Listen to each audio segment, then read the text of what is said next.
Hello friends, welcome back to our YouTube class. आज हम फिर से यूनिट 3 के कुछ जो टॉपिक्स जो पिछले वीडियो में कवर नहीं हो पाए थे उनको आज हम करने वाले हैं। तो यूनिट 3 जो कि हमारी स्पीकिंग स्किल से रिलेटेड है, जिसके कुछ कॉन्सेप्ट है जिसको आज हम समझने वाले हैं, जिनको हम क्लियर करने वाले हैं। तो लास्ट वीडियो जो है उसमें हमने इन सभी को पढ़ लिया था कि ये इनका जो कॉन्सेप्ट है, ये इनकी जो भी परिभाषा है वो किससे रिलेटेड है। आज हम स्टार्ट करने वाले हैं यहाँ से, जो कि आपका मोनोलॉग्यूज और डायलॉग्स हो गया, ग्रुप डिस्कशन हो गया, फेसिंग इंटरव्यूज़ हो गया एंड प्रेजेंटेशन हो गया कि पब्लिक स्पीच में किस तरीके से प्रेजेंटेशन दिया जाता है। इसको आज हम कवर करने वाले हैं। तो अगर आपने इससे पिछले की वीडियो नहीं देखा है तो पहले आप वो देख लें, जिससे कि आपको चीज़ों को क्लियर करने में ज़्यादा मुश्किल नहीं आएगा। So without any further delay let's move to our class. तो सबसे पहले देख लेते हैं कि कहाँ से आज हमें स्टार्ट करना है। लास्ट वीडियो में हमने ये स्ट्रेंथ वीकनेस सभी कुछ कर लिया था। आज हम यहाँ से स्टार्ट करने वाले हैं मोनोलॉग्स एंड डायलॉग से। तो देखो, सबसे पहले क्या है कि जो कन्वर्सेशन है, जो हमारी डेली लाइफ में जो हम बातचीत करते हैं, चाहे हम अपने घर में बात करें, चाहे फैमिली में, फ्रेंड्स में, या इवन हम वर्क प्लेस पे काम करें जहाँ पे हम जॉब कर रहे हैं, तो सभी जगह पे क्या होता है, कॉन्वर्सेशन किया जाता है। तो जो कॉन्वर्सेशन है वो हमारी एवरीडे की लाइफ का काफ़ी इसेंशियल पार्ट है, जो कि काफ़ी ज़रूरी है। विदाउट कम्युनिकेशन आप अपनी बातों को नहीं बता सकते, राइट? क्योंकि कम्युनिकेशन के द्वारा ही हम क्या करते हैं, जो भी हम बताना चाहते हैं वो हम दूसरे तक कन्वे करते हैं। साथ में देखो, जो मोनोलॉग होता है या जो डायलॉग है, अब डायलॉग का मतलब ये नहीं कि वो जो मूवी वाला डायलॉग है, नहीं। इस वाले डायलॉग का मतलब है, डायलॉग का मतलब है जब आप कोई भी कन्वर्सेशन जो आप खुद से करते हो, वो उस कंडीशन में वो जो कन्वर्सेशन होता है वो कहलाता है डायलॉग या मोनोलॉग। जैसे कि अगर आप कोई वीडियो देख रहे हो फॉर एग्जांपल, और वीडियो के थ्रू आप पढ़ाई कर रहे हो, जैसे कि अगर आप लेक्चर को जैसा अभी सुन रहे हो, तो इस टाइम पे क्या है कि आपको कोई भी इंटरेक्ट नहीं कर रहा है, आप जस्ट सुन रहे हो, लिसन कर रहे हो और वीडियोस के थ्रू आप पढ़ रहे हो। तो ये क्या है, ये जो कॉन्वर्सेशन हो रहा है हमारे बीच में, जहाँ पर मैं आपसे कुछ बता रही हूँ, आप उस बात को सुन रहे हो, समझ रहे हो, तो ये जो कॉन्वर्सेशन है ये कहलाता है मोनोलॉग।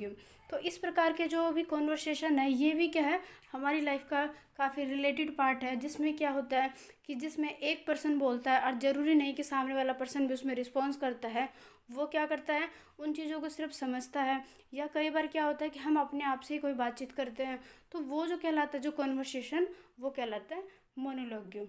इसके साथ में ही यहाँ पे जैसे एग्जांपल भी दे रखा है कि अगर हम वीडियो लेक्चर से अगर हम सुनते हो, जहाँ पे क्या होता है, कोई भी इंटरेक्शन नहीं होता स्कोप का, जहाँ पर लेक्चर के थ्रू सिर्फ हम स्पीक करते हैं और जो दूसरा पर्सन है वो क्या करता है, उसको लिसन करता है। जैसे कि अगर प्राइम मिनिस्टर अगर अपने स्पीच के द्वारा रेडियो या टेलीविज़न जो भी चैनल है उनका यूज़ करके अगर पूरे कंट्री के साथ कोई भी इन्फॉर्मेशन या कोई भी बात शेयर करते हैं, तो वो इस तरीके के कम्युनिकेशन के ही अंडर आते हैं, जिसमें जो प्राइम मिनिस्टर है वो अपनी बातों को रख रहे हैं। ज़रूरी नहीं है कि जो सामने वाला पर्सन वो सुन रहा वो रिस्पॉन्स करेगा, वो जस्ट क्या करेगा, उन बातों को सुनेगा और उससे अपनी थिंकिंग बनाएगा। वो थिंकिंग उसकी नेगेटिव भी हो सकती है, पॉजिटिव भी हो सकती है, ऑल ओवर कैसे भी हो सकती है। बट कहने का मतलब ये है कि जब एक पर्सन कोई भी बात को कह रहा है और सामने वाला पर्सन उसको जस्ट लिसन कर रहा है, तो इस प्रकार का जो भी कॉन्वर्सेशन है वो कहलाता है डायलॉग्स।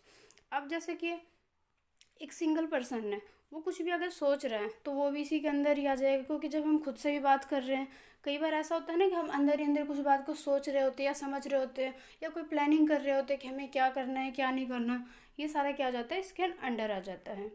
जैसे कि क्लासरूम का एक सिचुएशन है जहाँ पे टीचर्स क्या करेगा, कोई भी एक टॉपिक को बता रहे हैं, जिसमें क्या है कि वो जो टीचर है वो खुद ही कहते हैं कि अगर आपको कोई भी क्वेश्चन है या क्वेरी है तो आप पूछ सकते हो।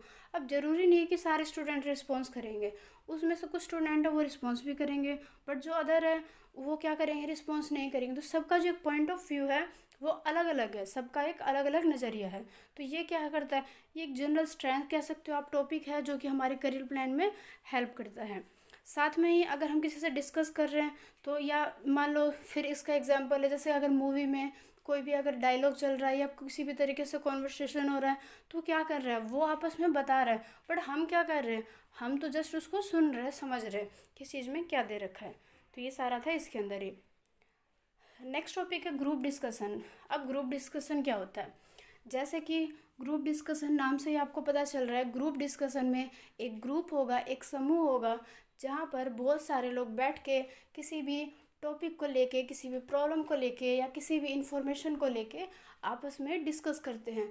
अब वो डिस्कस करने का जो मेन मोटिव रहता है वो किसी डिसीज़न को लेके भी हो सकता है, या कुछ चीज़ें शेयर करने से भी रिलेटेड हो सकता है कि उनका जो मेन मोटिव है ये ओनली शेयर करने से है। ज़रूरी नहीं कि सिर्फ हर हमेशा डिस्कशन को ही लिया जाएगा ग्रुप डिस्कशन में। नहीं, ग्रुप डिस्कशन का मतलब है अगर आप एक इन्फॉर्मेशन को अगर आप शेयर कर रहे हो सिर्फ नॉर्मल वे में, वो भी क्या आ जाएगा, ग्रुप डिस्कशन में आ जाएगा। अब जो ग्रुप डिस्कशन है उसका काफ़ी एक्सटेंसिवली वेज है आज के दिनों में। क्यों है? क्योंकि आज के दिनों में अगर आप रिटर्न वे में कोई भी कॉन्वर्सेशन कर रहे हो या अपना एक्सपीरियंस शेयर कर रहे हो, अपना क्वालिफिकेशन बता रहे हो एकेडमिक रूप से, कहीं पे अगर आप पढ़ रहे हो, तो वहाँ पे क्या होता है कि ग्रुप डिस्कशन का बहुत ज़्यादा यूज़ किया जाता है। जैसे कि अगर आप कॉलेज का एग्जांपल ले लो, अगर आप कॉलेज में क्लास में हो तो हो सकता है टीचर आपके किसी भी डिसीजन लेने से पहले आप सभी से सहमति चाहते हैं, तो उस कंडीशन में क्या किया जाता है, ग्रुप डिस्कशन किया जाता है। इवन जब हम अपनी फैमिली में इनफॉर्मल रूप से जब बातचीत करते हैं तो हमें कोई एक डिसीजन लेना होता है या हम कुछ भी बात शेयर करते हैं, तो वहाँ पे क्या करते हैं, हम ग्रुप डिस्कशन के द्वारा अपनी बातों को ज़्यादा इफेक्टिव रूप से रिप्रेजेंट करते हैं। तो कहने का मतलब है कि जो ग्रुप डिस्कशन है इसमें ज़्यादा से ज़्यादा लोग, या ग्रुप में 2 से 3 या अधिकतम पे तो कोई रोक ही नहीं है, लेकिन जो मिनिमम है 2 से 3% इंक्लूड होते हैं। एक अकेला पर्सन ग्रुप डिस्कशन नहीं कर सकता। अब ग्रुप डिस्कशन में जो भी लीडर होता है उसकी एक अलग क्वालिटीज़ होती है, जो क्या करता है ग्रुप में जो भी उनका कन्वर्सेशन हो रहा है उस पर एक कंट्रोल करता है, जिससे क्या करता है इन्फॉर्मेशन को शेयर करने में जो भी बैरियर्स कह लो या जो भी प्रॉब्लम है उनको दूर करते हुए क्या करते हैं, शेयर करते हैं इन्फॉर्मेशन को या जो भी वो बताना चाहते हैं। इसके साथ ही जैसे ग्रुप डिस्कशन है वो क्या करता है, हमारे कम्युनिकेशन स्किल को टेस्ट करने में हेल्प करता है। जिससे क्या है, कई बार जब लीडरशिप का चुनाव किया जाता है कि कौन लीडर होगा, तो वहाँ पे बहुत सारे लोगों के बीच में कम्युनिकेशन स्किल के द्वारा ये पता लगाया जाता है कि कौन सा लीडर बेस्ट होगा या उसमें कौन कौन सी क्वालिटीज़ है जो कि एक लीडरशिप में होना चाहिए। जिसके द्वारा क्या किया जाता है, एक लीडरशिप का चुनाव, या कह सकते हैं जिसका एक जो उत्तराधिकारी है उसको चुना जाता है। इसके साथ में जो इफ़ेक्टिव कम्युनिकेशन है आज की डेली लाइफ में काफ़ी इंपॉर्टेंट है। क्यों है? क्योंकि अगर हम किसी भी जगह पे अगर जॉब कर रहे, चाहे वो कंपनी हो चाहे इंस्टीट्यूशन हो, कहीं पे भी, तो वो जो हमारा जो कम्युनिकेशन का एक जो तरीका है वो काफ़ी इफ़ेक्टिव होना चाहिए। क्योंकि इफ़ेक्टिव कम्युनिकेशन के द्वारा कोई भी जो एक कंपनी है वो चाहती है जो हमारे जो एम्प्लॉय है, ये वहाँ के जितने भी, उन सभी में एक इफ़ेक्टिव कम्युनिकेशन का गुण होना चाहिए। तो इस तरीके से जो ग्रुप डिस्कशन है उसके द्वारा इन सभी का पता लगाया जाता है। तो कहने का मतलब है जो ग्रुप डिस्कशन है इसके अंदर क्या है कि जो भी कम्युनिकेशन होता है वो एक सामूहिक रूप से किया जाता है, जिसमें समूह के द्वारा, एक बड़े से ग्रुप के द्वारा क्या किया जाता है, सभी लोगों के बीच में कोई भी मेन मुद्दा जो है उसको डिस्कस किया जाता है, और उससे रिलेटेड जो भी डिस्कशन है वो डिस्कशन करने के उपरांत उससे कोई भी डिसीजन लिया जाता है। तो जो भी ग्रुप डिस्कशन है इसमें कुछ पॉइंट्स इंक्लूड होते हैं जो कि एक जो भी एक लीडर है उसके अंदर में होना चाहिए। जैसे कि एक लीडरशिप में कह सकते हैं कि लीडरशिप एक ऐसा पर्सन होता है जो कि क्या करता है, सभी पे अपना लीडर करके सभी को एक साथ आगे की ओर लेके जाता है। तो एक लीडरशिप में वो सारी क्वालिटीज़ होनी चाहिए जिससे सभी लोग जो है उसमें इंटरेस्ट रखें, उसकी तरफ फॉरवर्ड हो सके, जो भी वो काम के लिए बताना चाहता है या जो भी वो करवाना चाहता है उसकी तरफ लोगों का जो माइंड सेट है वो काफ़ी अहेड होना चाहिए, जो कि उसको लेके जाने योग्य होना चाहिए। इसके साथ में क्या क्या इसके फीचर्स हैं, ये राइट इनिशिएटिव क्रिएट करने में हेल्प करता है। ये ज़रूरी नहीं कि हर टाइम आदमी बोल के ही कोई काम करवाए। कई बार क्या होता है जो इफ़ेक्टिव कम्युनिकेशन है उसके द्वारा क्या किया जाता है, सभी बातों के बिना कुछ कहे भी उनसे काम करवा लिया जाता है। तो कहने का मतलब है कि जो कम्युनिकेशन है वो काफ़ी क्लियर होना चाहिए, कंसाइज होना चाहिए। साथ में इसके बहुत सारे व्यूज़ होते हैं, जैसे कि सभी ग्रुप डिस्कशन में बहुत सारे पर्सन रहते हैं जिनका सभी का अपना एक अलग अलग पॉइंट ऑफ व्यू होता है। तो सभी पर्सन का अलग अलग पॉइंट ऑफ व्यू होता है, जिससे क्या है एक ऑर्गेनाइजेशन में काफ़ी बेनिफिट रहता है। लोगों का एक अलग अलग जो क्वालिटीज़ है वो मिलता है, जो कि क्वालिटीज़ को इकट्ठा करके एक ऑर्गेनाइजेशन को काफ़ी सारे लाभ मिलते हैं। तो जो जो इन भी इस तरीके का जो जितने भी कंपनी में काम करते हैं तो उन सभी में क्या है कि एक स्पीकिंग स्किल जो है वो काफ़ी बेटर होना चाहिए, जिसके द्वारा एक जो भी कंपनी है या वर्क प्लेस है वहाँ के लोगों को इससे बेनिफिट हो सकता है। इसके साथ में ही ग्रुप डिस्कशन क्या करता है, चीज़ों को कंट्रोल करने में हेल्प करता है, जिससे कंक्लूजन के लिए अलग अलग व्यूज़ आते हैं। अलग अलग व्यूज़ को देख के जो एक बेस्ट तरीका है या बेस्ट डिसीजन लिया जा सकता है। इसके साथ में ही ग्रुप डिस्कशन के कुछ और भी बेनिफिट हैं। जैसे कि अब बता रहे कि जो एक ग्रुप डिस्कशन में उसमें लोगों का जो एक देखने का नज़रिया होता है वो किस तरीके के फीचर्स होने चाहिए। जैसे कि हम बोल रहे हैं या हम सोच रहे हैं वो हमारा लॉजिकली होना चाहिए। मतलब कि लॉजिकली कहने का मतलब है कि जो भी हम बात कह रहे हैं वो एक उसका अर्थपूर्ण होना चाहिए, कि ऐसा नहीं है कि अगर बात किसी और से रिलेटेड है और हम कुछ और ही बात कर रहे हैं, किसी और ही वे में जा रहे हैं, तो हमारी जो बात है या हमारी सोचने की जो क्षमता है वो काफ़ी लॉजिकल होना चाहिए। हमारा जो थिंकिंग है वो ऐसा होना चाहिए कि हम उसको इंस्टेंटली सोच सके, समझ सके। इसके साथ में हमारा जो भी बोलने का एक तरीका है वो काफ़ी सिंपल होना चाहिए, स्ट्रेट फॉरवर्ड लैंग्वेज होना चाहिए। स्ट्रेट फॉरवर्ड लैंग्वेज का मतलब है जो आप कहना चाहते हो आप उसको सीधे कहिए, ऐसा नहीं कि आप घुमा फिरा के बातों को लेके जा रहे हैं। तो हमारा जो भी बोलने का तरीका है या जो भी हम एक्सप्लेन करना चाहते हैं हमारा स्ट्रेट फॉरवर्ड होना चाहिए, हम पॉइंट टू पॉइंट ही बात करिए। और साथ में जो हमारा स्पीकिंग है वो काफ़ी सिंपल वे में होना चाहिए, हमारी बातों में क्लैरिटी होना चाहिए। ऐसा नहीं है कि हमारा जो बात है उसमें काफ़ी कन्फ्यूज़न भरा बात है, तो हमारा जो बात है या जो भी हम स्पीक कर रहे हैं वो हमारा काफ़ी क्लैरिटी होनी चाहिए, उनमें शुद्धता होना चाहिए। उसके साथ में एनालिटिकल एबिलिटीज़ होनी चाहिए। मतलब कि जो भी आप कह रहे हो, सुन रहे हो, समझ रहे हो, वो एनालिटिक वे में होनी चाहिए, उसमें ये एबिलिटीज़ होनी चाहिए कि उसको एनालाइज कर सके, उसको हम देख सके कि ये जो भी हमने ग्रुप डिस्कशन में किया है क्या वो सच में सही है या नहीं है। तो हमारा जो स्पीकिंग स्किल है उसमें एनालिटिक होनी चाहिए, उसको हम एनालाइज कर सके, ऐसा गुण उसमें होना चाहिए। अब जो ग्रुप डिस्कशन है उसमें कई बार क्या हो जाता है, नॉन वर्बल तरीका भी यूज़ किया जाता है। अब नॉन वर्बल तरीका यूज़ करने का मतलब है, कई बार क्या होता है ग्रुप डिस्कशन में अगर हम कहीं पे बैठे हैं तो ग्रुप डिस्कशन के द्वारा क्या होता है कि कई बार हमारा जो फेस है या हमारा जो बॉडी स्ट्रक्चर है या जो हमारा पोस्चर है वो बिना कुछ कहे भी बहुत सारा कुछ शो कर देता है। जैसे कि अगर ग्रुप डिस्कशन के दौरान अगर हमारा मूड नहीं है सुनने का तो हमारा जो फेस है वो एक अलग ही तरीके का शो करेगा, या हमारा जो एक्सप्रेशन है एक अलग ही तरह से शो करेगा। लेकिन अगर हम उसी बात को लेकर ज़्यादा एक्टिव है या हम सुन रहे समझ रहे एक एक्टिव लिसनर है तो हमारा जो एक्सप्रेशन है वो अलग ही तरीके का रहेगा। तो जो नॉन वर्बल कम्युनिकेशन है वो क्या करता है, जो ग्रुप डिस्कशन में एक मेन रोल निभाता है। नेक्स्ट जो हमारा टॉपिक है वो है फेसिंग इंटरव्यूज़। जो इंटरव्यूज़ होते हैं उसको हम किस तरीके से फेस कर सकते हैं अपने स्पीकिंग स्किल के एबिलिटीज़ के द्वारा। तो सबसे पहले देख लेते हैं कि इंटरव्यूज़ में जैसे स्पीकिंग स्किल का क्या रोल है। जैसे कि इंटरव्यूज़ आपको पता है इंटरव्यू में सबसे ज़्यादा स्पीकिंग स्किल के द्वारा ही बातचीत किया जाता है, उसमें कोई रिटर्न या किसी अन्य तरीका यूज़ नहीं किया जाता है। इंटरव्यूज़ में सबसे ज़्यादा जो एम्प्लॉय है या एम्प्लॉयर है उनके बीच में आमने सामने बातचीत होता है। अब उस दौरान आपसे ऐसा नहीं कहेंगे कि आप रिटर्न एक टेस्ट दो, क्योंकि इंटरव्यूज़ में जाने से पहले ही आप ऑलरेडी हर तरीके के टेस्ट दे ही रहते हो। तो चाहे वो हमारी प्रोफेशनल लाइफ हो चाहे हमारी वो एकेडमिक लाइफ हो, उसमें इंटरव्यूज़ फेस करने के लिए हमारी जो स्पीकिंग स्किल है, जो हमारी स्पीकिंग एबिलिटीज़ है वो काफ़ी इफ़ेक्टिव होना चाहिए। अब जैसे कि इंटरव्यूज़ में अगर हम जाते हैं तो हमसे वो पर्सनल लाइफ से या हमारी प्रोफेशनल लाइफ से काफ़ी कुछ क्वेश्चन करते हैं। तो उस क्वेश्चन के दौरान हमारा जो एक तरीका है वो ऐसा होना चाहिए कि हम क्या करें, अपनी बातों को स्ट्रेट फॉरवर्ड में लेके जाए, अपनी बातों को काफ़ी क्लैरिटी से प्रस्तुत करें, जिससे क्या होगा कि जो हमारा जो एक इंटरव्यूज़ है वो काफ़ी इफ़ेक्टिव हो सकता है। और कई बार क्या होता है ये हमारी जो प्रोफेशनल लाइफ है और जो हमारी एकेडमिक लाइफ है उसमें काफ़ी हेल्पफुल हो सकता है। तो हमारा जो इंटरव्यूज़ है उसमें जो एप्लीकेंट होता है उसमें सबसे पहले यही देखा जाता है कि उसका जो एक बोलने का तरीका है, या ऐसा तो नहीं है कि वो इंटरव्यूज़ में आ गया है लेकिन सामने बैठा है जो वो कुछ भी नहीं कह रहा है। अब इंटरव्यूज़ में बैठे तो काफ़ी एक पॉजिटिव होना चाहिए, अंदर से कॉन्फिडेंस होना चाहिए, क्योंकि विदाउट कॉन्फिडेंस तो आप कुछ बोल ही नहीं पाओगे। हमारी जो स्पीकिंग स्किल है वो तो ऐसा हो ही नहीं पाएगा ना कि हम कुछ कह सकें कुछ समझ सकें। तो हमारे अंदर जो स्पीकिंग स्किल की जो एबिलिटी है वो सबसे ज़्यादा होना ही होना चाहिए, वो ज़्यादा ही मस्ट है। उसके बाद कह रहे हैं जैसे कि इंटरव्यूज़ है उसमें सबसे ज़्यादा फोकस किस पे किया जाता है, जो हमारे पॉजिटिव एरियाज़ हैं।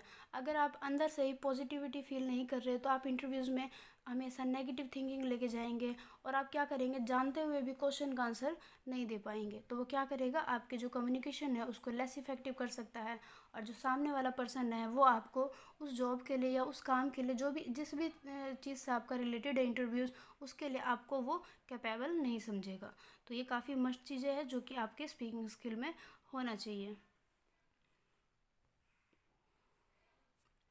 अब इसी का और नेक्स्ट पॉइंट है, इंटरव्यू के द्वारा ऐसा नहीं होना चाहिए कि हम काफ़ी रूड है काफ़ी ओवर कॉन्फिडेंट हो रहे, क्योंकि ओवर कॉन्फिडेंट जो है वो हमें एक अलग ही एक हमें एक फूल बना देता है, या कह सकते हो कि आपको एक अलग ही छवि प्रदान कर देता है, जिससे पता चलता है कि सामने वाले पर्सन को ओवर कॉन्फिडेंट है, या उसका जो एक तरीका है वो रूड है काफ़ी। तो कोई भी वर्क प्लेस है या कोई भी प्रोफेशनल एकेडमिक लाइफ है, वो एक ऐसे पर्सन को जो कि रूड है या जो कि ओवर कॉन्फिडेंट है, वहाँ पे उन पर्सन को रखना नहीं चाहते। तो ये काफ़ी इंपॉर्टेंट चीज़ है जो कि आपके इंटरव्यूज़ में आपके अंदर इस तरीके की जो एबिलिटीज़ है, गुण है, वो होना चाहिए। अब इंटरव्यूज़ के दौरान बहुत सारे क्वेश्चन किए जाते हैं, लेकिन जो भी आपका क्वेश्चन किया जाता है वो आपके सब्जेक्ट से रिलेटेड है। इट मीन्स जो भी आप इंटरव्यूज़ देने जा रहे हो, जिस जॉब के लिए या जिस काम के लिए, या कई बार आप अपनी एकेडमिक लाइफ में जब आप इंटरव्यूज़ देने जाते हो, तो वो क्या होता है, किसी ना किसी चीज़ से रिलेटेड होता है।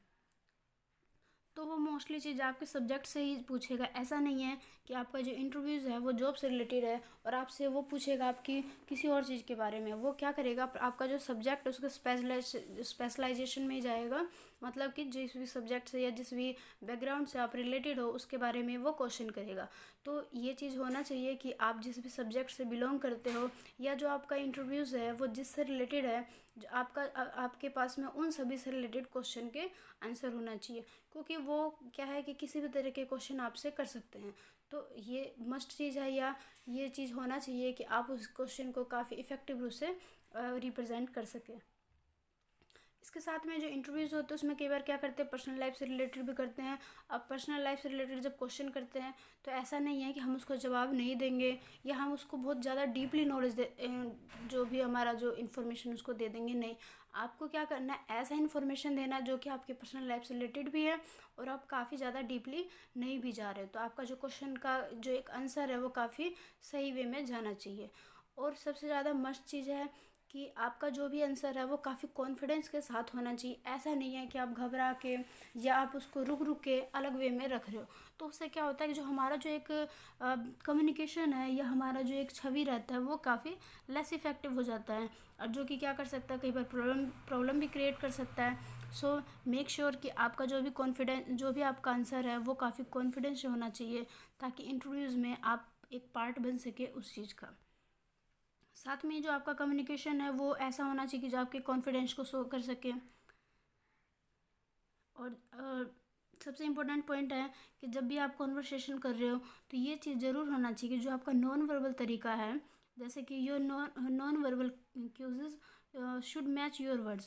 कहने का मतलब है कि जो नॉन वर्बल तरीका है, मतलब कि जैसे कि आप इंटरव्यूज़ में बैठे हो तो आपका जो एक पोस्चर है या जो आपका फेशियल एक्सप्रेशन है वो क्या होना चाहिए, आपके वर्ड से रिलेटेड होना चाहिए। मतलब कि जो भी बात आप बता रहे हो, मतलब जैसे अगर आप अपनी कोई भी हैप्पीनेस वाली बात बता रहे हो या कोई भी अपनी सैड वाली बातें बता रहे हो अपने लाइफ से रिलेटेड या अपनी पर्सनल या प्रोफेशनल लाइफ से रिलेटेड, तो वो सारी चीज़ें क्या होनी चाहिए, आपके लाइफ से ही रिलेटेड होना चाहिए। ऐसा नहीं है कि आप क्या कर रहे हो कि आपका जो नॉन वर्बल तरीका है वो आपके वर्ड से अलग ही जा रहा है। आप बता रहे हो कोई हैप्पीनेस वाली चीज़ है, बट जो आपका फेशियल एक्सप्रेशन है वो काफ़ी सैड शो कर रहा है, या आप किसी चीज़ से सैड हो और जो आपका फेशियल एक्सप्रेशन है उससे मैच ही नहीं कर रहा, आपका जो फेस है वो काफ़ी हैप्पीनेस होना चाहिए।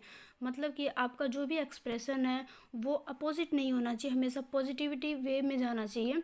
जो वर्ड्स आप कह रहे हो उसी से मैच करता हुआ आपका जो फेशियल एक्सप्रेशन है, ये जो आपका पोस्चर गेस्चर है, ये सभी सेम होना चाहिए। तो सबसे इम्पोर्टेंट चीज़ है कि your non verbal should match your words. साथ में जो आपका नॉन वर्बल कम्युनिकेशन है, आपकी जो एटीट्यूड है, आपका जो एक छवि है उससे रिफ्लेक्ट करने वाला होना चाहिए। आपकी जो भी इफेक्टिव चीज़ है, ये जो भी आपकी फीचर्स है उसको रिप्रेजेंट करने वाला, उसको शो करने वाला होना चाहिए। अब नेक्स्ट पॉइंट है, ये काफ़ी इंपॉर्टेंट चीज़ है, जिसमें क्या है कि इंटरव्यूज़ के द्वारा आप क्या क्या चीज़ें फेस करते हो या आपसे किस किस तरह के क्वेश्चन किए जा सकते हैं। अब इंटरव्यूज़ के दौरान आपसे पूछ सकते हैं कि do you know your self, मतलब कि आप अपने बारे में कितना जानते हो। तो ये चीज़ होना चाहिए कि आप इस तरीके के क्वेश्चन को फेस कर सकें। तो सबसे first cheese, you should determine your strength and weakness, कि आपको क्या होना चाहिए कि आपके अंदर की जो भी स्ट्रेंथ है या जो भी आपकी जो वीकनेस है उसको आपको पता होना चाहिए। ऐसा नहीं है कि सामने वाला पर्सन आपसे पूछ रहा है, आप उसका आंसर नहीं दे पा रहे, आपको इतना होना चाहिए कि आपको खुद से पता चल सके कि मेरे अंदर क्या कॉन्फिडेंस है या क्या मेरी वीकनेस है। इस तरीके के जो क्वेश्चन पुट करेंगे आपसे, तो आप उसको क्लियरली और क्लैरिटी से आंसर दे सके। इस तरीके के इफ़ेक्टिव गुण आपके अंदर होना चाहिए। इसके लिए ज़रूरी है कि आप time to time self evaluation करें, खुद से कॉन्वर्सेशन करें। जैसे कि कॉन्वर्सेशन क्लास में हमने किया था कि जो इंट्रापर्सनल कम्युनिकेशन है वो क्या होता है, जब आप खुद से ही बातचीत करते हो, that is called intrapersonal communication. तो उस तरीके का कम्युनिकेशन आपको अपने साथ ज़रूर करना चाहिए, क्योंकि उससे आपका जो सेल्फ इवैल्यूएशन होता है वो होता है, और उससे आपके अंदर एक अलग ही कॉन्फिडेंस आता है। सेकंड है, do you know about the companies and institution. अब जब आप जहाँ पे आप जॉब करना चाहते हो या जहाँ पे इंस्टीट्यूशन में आप पढ़ना चाहते हो, एकेडमी में या जिस भी तरह के रोल में, तो वहाँ पे जब आप इंटरव्यूज़ के लिए जाते हो, तो सबसे ज़्यादा इम्पोर्टेंट चीज़ है कि जहाँ पे आप जा रहे हो उनके बारे में ही आपको पता होना चाहिए। फर्स्ट थिंग कि आपको अपने बारे में पता होना चाहिए। सेकंड चीज़, जहाँ पे आप जा रहे हो उनके इंस्टीट्यूशन के बारे में या उनका जो भी कंपनी है उनके बारे में आपको नॉलेज होना चाहिए। डीपली ना सही, बेसिक आपको नॉलेज होना चाहिए, क्योंकि वो ऐसा हो सकता है कि वो आपसे यही क्वेश्चन कर दे कि आप अपनी उनकी कंपनी में या उनकी एकेडमी से, उनके इंस्टीट्यूशन से क्यों पढ़ना चाहते हो, क्यों जॉब करना चाहते हो। तो इतना तो आंसर आपके पास होना चाहिए कि आप बता सके कि आपके अंदर ये फीचर्स है, ये क्वालिटीज़ है जिस वजह से हम यहाँ से ये चीज़ करना चाहते हैं। तो ये इंपॉर्टेंट चीज़ है कि आपको उस कंपनी के बारे में या जहाँ पे भी आप इंटरव्यू देने जा रहे हो उनके बारे में, उस संस्था के बारे में, उस इंस्टीट्यूशन के बारे में आपको बेसिक नॉलेज होना चाहिए, ताकि आप क्या करोगे, कॉन्फिडेंस से उनका आंसर दे पाओगे। नेक्स्ट क्वेश्चन है, do you know the job profile. Means जो भी आप जॉब करना चाहते हो तो जॉब का जो प्रोफाइल है, जॉब प्रोफाइल मतलब कि जो आपका जॉब है वो किससे रिलेटेड है वो आपको पता होना चाहिए।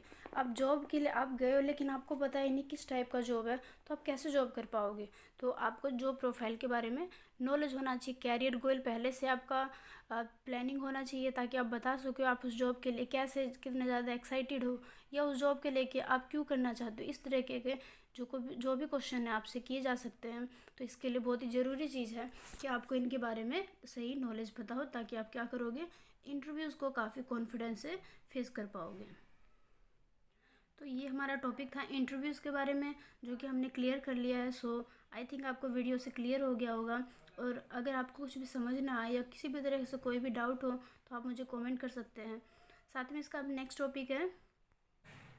नेक्स्ट टॉपिक से करने से पहले एक बार देख लेते कि लास्ट क्लास में जो भी हमने किया था उसमें अगर प्रॉब्लम हो तो आप मुझसे पूछ सकते हो। तो लास्ट में तो ऐसा कुछ था नहीं, बट नेक्स्ट देखते हैं क्या है।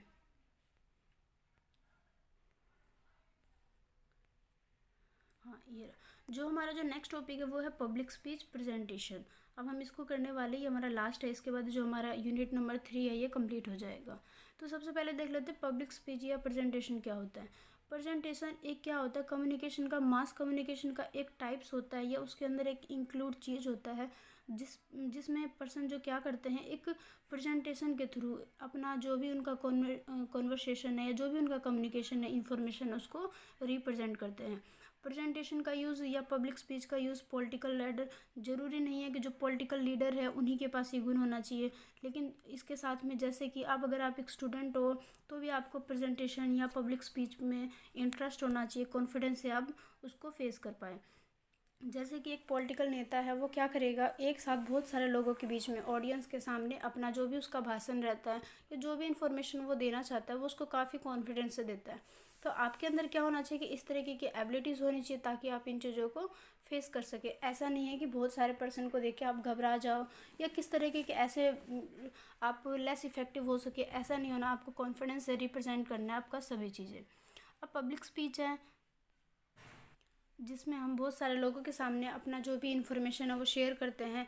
इसके अपोजिट अगर देखा जाए तो प्रेजेंटेशन में क्या करते हैं, हम अपने बैकग्राउंड में या अपने साथ में कुछ इन्फॉर्मेशन रखते हैं या कुछ एविडेंस लेके चलते हैं, जिससे क्या कर सकते हैं, हम अपने इन्फॉर्मेशन को या जो भी हम रिप्रेजेंट करना चाहते, चाहे वो हमारा वर्क प्लेस हो, चाहे वो हमारा अकेडमिक एरिया हो, वहाँ पे हम क्या करेंगे, अपनी बातों को रिप्रेजेंट करेंगे।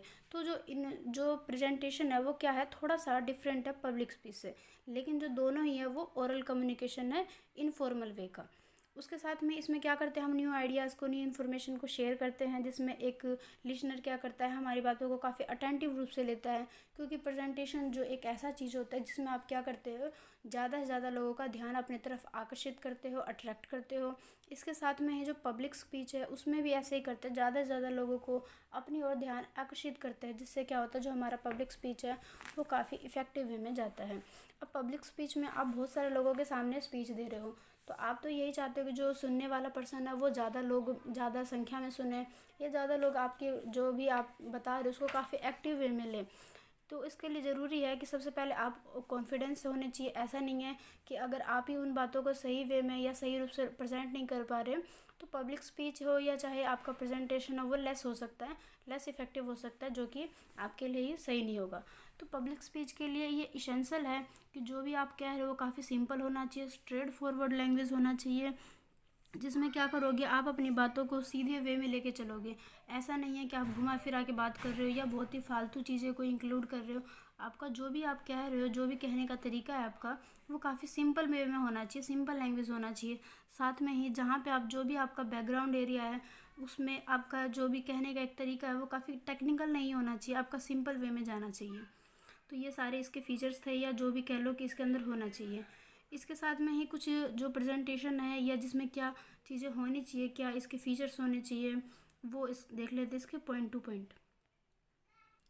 नाउ इन ए प्रेजेंटेशन ये ज़रूरी है कि जो भी आपका प्रेजेंटेशन होगा तो वो या तो आपके क्लासरूम में होगा या आपके ऑफिस में होगा, या इस तरीके के प्लेस में ही प्रेजेंटेशन जो है वो दिए जाते हैं। तो प्रेजेंटेशन के लिए क्या हो जाता है, जो टाइम है वो लिमिट हो जाता है।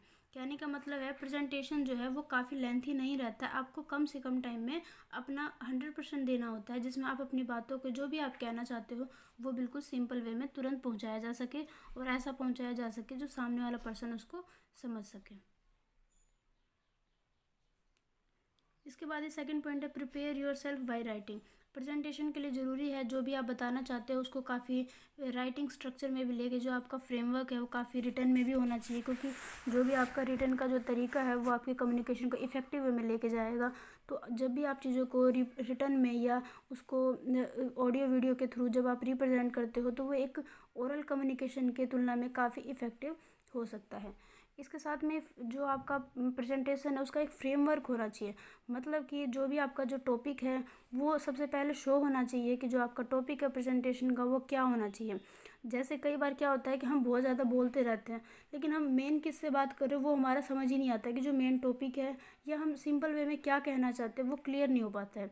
तो वो क्या करता है, प्रेजेंटेशन को एक सही तरीका नहीं दिखाता या सही तरह से शो नहीं करता है। तो हमारा जो भी प्रेजेंटेशन है वो फ्रेमवर्क के रूप में होना चाहिए, ताकि क्या होगा, जो हमारा जो प्रेजेंटेशन है वो काफ़ी क्लियर और क्लैरिटी रहेगा।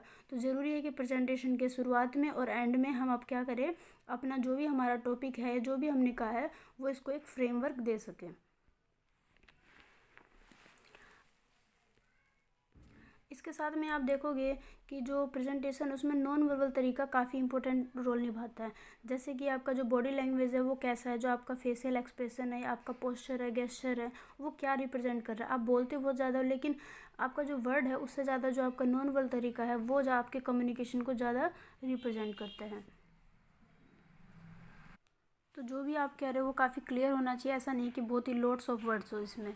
तो नॉन वर्बल तरीका जो आपका है वो आपके वर्ड से आपके से मैच होना चाहिए, ऐसा नहीं कि आपका जो नॉन वर्बल तरीका वो अलग हो और जो आपका वर्बल तरीका वो अलग हो।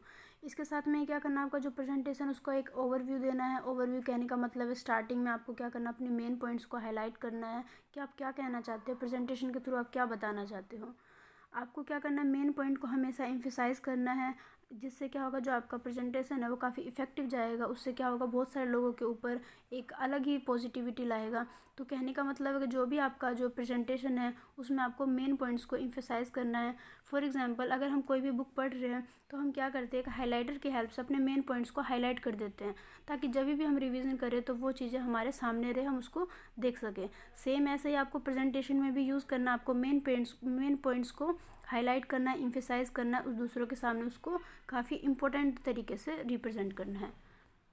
नेक्स्ट है कि जो ऑडियंस है उसके सामने आपको हमेशा जो आपका जो इम्प्रेशन उसको स्ट्रॉन्ग रखना है। ऐसा नहीं है कि आप हिचकिचा रहे हो या आप जो अपनी जो भी आपकी बातें आप उसको सही तरीके से बता ही नहीं पा रहे हो, आप काफ़ी घबरा रहे हो, तो आपका जो प्रेजेंटेशन है वो ऐसा नहीं होना चाहिए। कॉन्फिडेंस से या और कह सकते हो कि स्ट्रॉन्ग इम्प्रेशन होना चाहिए। इसके साथ में ये बहुत ही इम्पोर्टेंट है कि आप साथ में आप ऑडियंस के कमेंट्स को, क्वेरीज को, सजेशन को ज़रूर लें। जैसे कि हम हर वीडियोस के एंड में कहते हैं कि अगर आपको कोई भी क्वेरी हो या कोई भी आपको प्रॉब्लम हो तो आप मुझे सजेस्ट कर सकते हो, कमेंट कर सकते हो। सेम ऐसे आपका जो प्रेजेंटेशन है वो भी ऐसा होना चाहिए जिसमें आप क्या करोगे, प्रेजेंटेशन के एंड में लोगों से उसके कमेंट्स को या उनकी जो भी क्वेरीज है या जो भी उनसे वो सजेशन देना चाहते हो उनका आप वेलकम करें। इससे क्या होगा, जो भी आपका प्रेजेंटेशन है वो काफ़ी इफ़ेक्टिव हो जाएगा। तो ये इससे रिलेटेड क्वेश्चन है जिसको आप इजीली वीडियोस के थ्रू समझ के कर सकते हो। तो यूनिट 3 आज हमारा कंप्लीट हो गया है। आने वाली वीडियोस में हम यूनिट नंबर 4 को स्टार्ट करेंगे जिसमें हम देखेंगे रीडिंग एंड अंडरस्टैंडिंग को। सो आई होप वीडियो से आपको काफ़ी कुछ क्लियर हो गया होगा। अगर वीडियो से आपको कोई भी कन्फ्यूज़न या किसी तरीके से कोई प्रॉब्लम हो रहा है तो आप मुझे कमेंट ज़रूर करें और चैनल को लाइक, शेयर, सब्सक्राइब करना ना भूलें। इस तरीके से अपने आने वाले वीडियोज़ में हम सभी को कवर करने वाले हैं। साथ ही जो बीकॉम के जितने भी सब्जेक्ट हैं उनको 1 बाय 1 हम क्लियर करने वाले, कॉन्सेप्ट को क्लियर करने वाले हैं। सो चैनल को सब्सक्राइब करना ना भूलें और दूसरों के साथ शेयर ज़रूर करें, क्योंकि आप देखोगे ये जो वीडियोज़ है या अलग यूट्यूबर से या अलग जो है उनसे थोड़ा सा अलग मिलेगा आपको। थोड़ा सा मेरी जो लैंग्वेज है वो कहने का तरीका काफ़ी स्पीडी हो सकता है, तो अगली वीडियो में इसे इम्प्रूव ज़रूर करूँगी। और अगर आपको चीज़ें क्लियर होती है तो वीडियोस को लाइक ज़रूर करें, शेयर ज़रूर करें, ताकि इसी तरीके से मैं वीडियो बना सकूँ, थोड़ा सा मुझे भी मोटिवेशन मिल सके। सो मिलते हैं अपने नेक्स्ट वीडियोज़ में, तब तक के लिए टेक केयर।